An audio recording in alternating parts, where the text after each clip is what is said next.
Bismillahirrahmanirrahim. Assalamualaikum warahmatullahi wabarakatuh. Salam hormat sahabatku semuanya dimanapun saudara berada. Seperti biasa, yang belum subscribe silahkan di subscribe channel yang mantap ini kawan. Baik, kita sudah lihat semua dan saksikan bersama, hampir di seluruh Indonesia merata bencana alam. Ya, mulai dari erupsi Bromo, ya, dan terus terjadi kawan. Nah, di sini saya melihat, ya saudara-saudaraku, di sini saya melihat bahwa bencana yang terus melanda negeri kita ini bukan hanya sekedar bencana, tapi ini adalah introspeksi, ya. Ini harus introspeksi buat kita semuanya.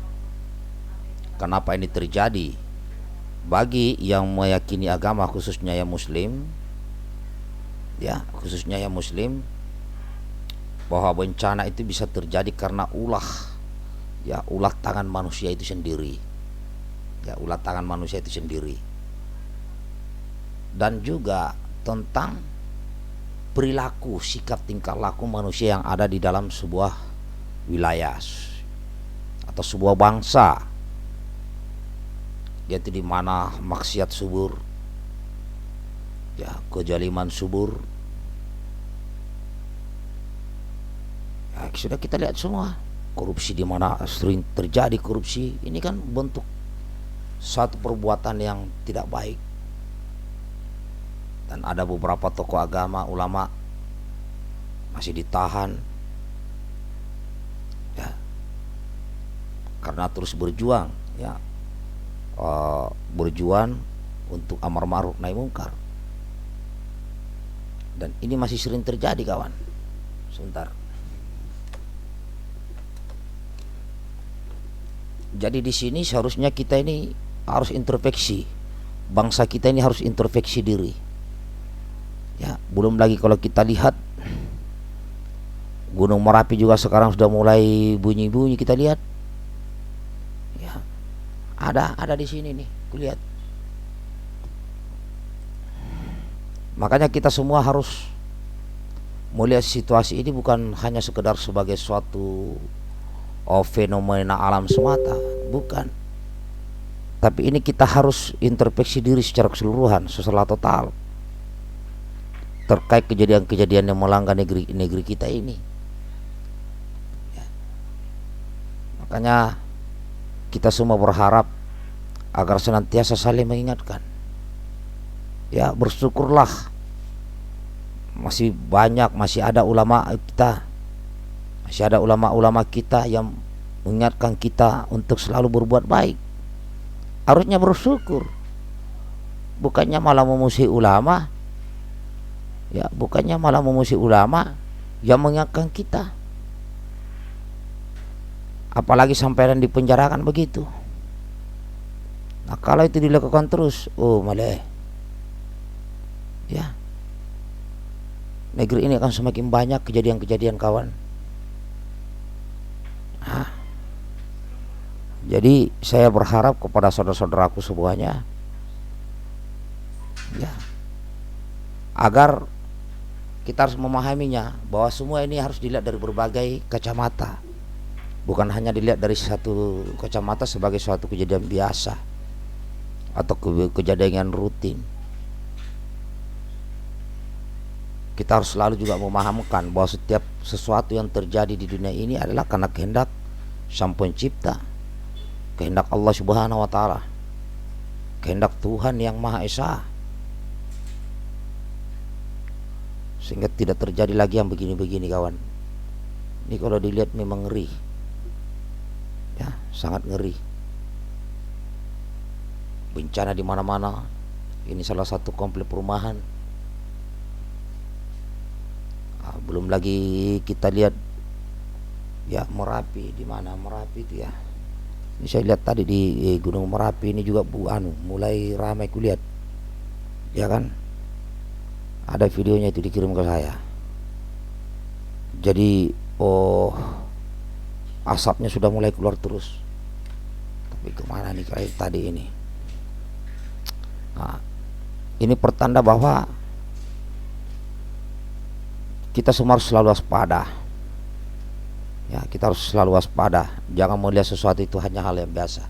Jadi saran saya, ya, baik kepada diri saya, kepada semuanya, ayo sama-sama kita mengingatkan, saling mengingatkan untuk kebaikan.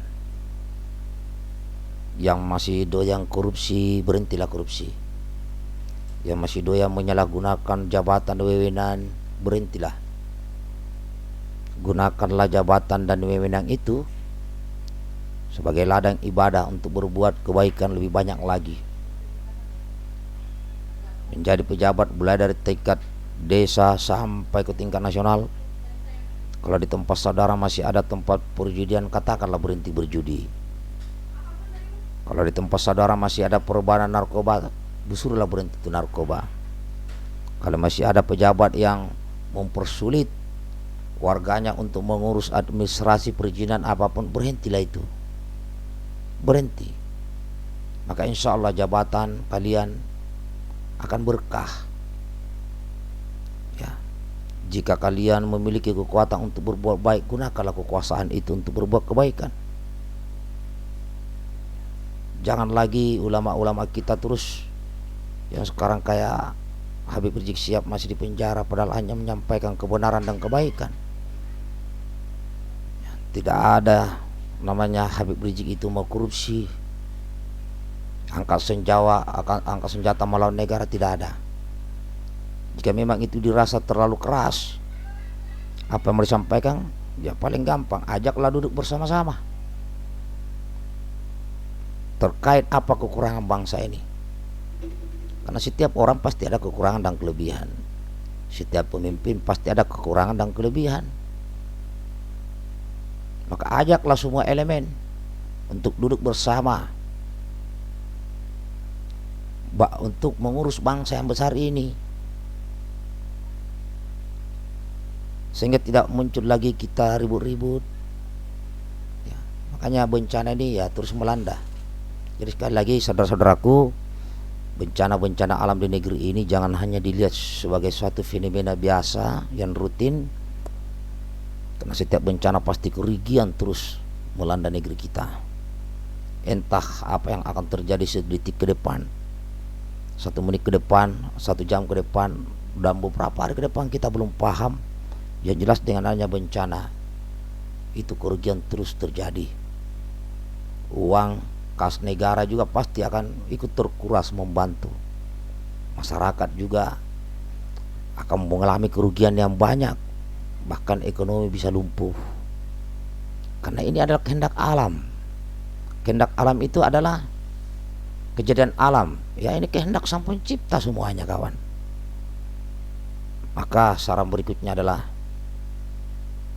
bebaskan Habib Rizik Syihab dan beberapa tokoh ulama lainnya. Ajak mereka, beliau-beliau duduk dan doakan bangsa ini, kawan. Karena sudah tidak sedikit riwayat-riwayat yang kita pernah dengar dan baca mungkin, yaitu manakala di suatu negeri ada ulama ya yang ditahan seperti ini karena menyampaikan kebenaran, maka negeri itu akan dilanda musibah. Ini saja, kawan, semoga ada manfaatnya. Ini hanyalah nasihat, bukan perintah, hanyalah nasihat dan pesan. Kalau didengar alhamdulillah, kalau tidak didengar juga enggak masalah. Tapi saya yakin Allah Maha mendengar. Tuhan yang Maha besar, Tuhan yang Maha Esa, Maha mendengar. Salam hormat, kawan. Semoga bencana ini bisa segera selesai, dan saudara-saudaraku yang memiliki kelebihan finansial lebih, saat inilah paling tepat untuk bersedekah kepada saudara kita yang dilanda bencana. Merdeka. Assalamualaikum warahmatullahi wabarakatuh.